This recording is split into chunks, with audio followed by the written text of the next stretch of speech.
É a rede de crime internacional de crescimento mais rápido que o mundo já viu. Já ultrapassou o comércio de armas ilegais e logo vai superar o tráfico de drogas. E quer saber por quê?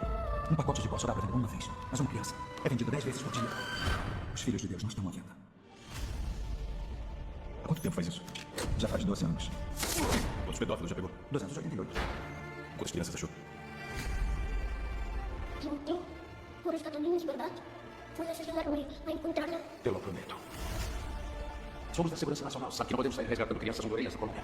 Quer dizer que ela vai desaparecer pra sempre. Imagina a gente entrar no quarto dela agora e ver a cama vazia. O que a gente faria? Pede demissão e vai resgatar essas crianças. Nesse momento, ela pode estar em um quarteirão, ou pode estar em Moscou, Bangkok, Los Angeles.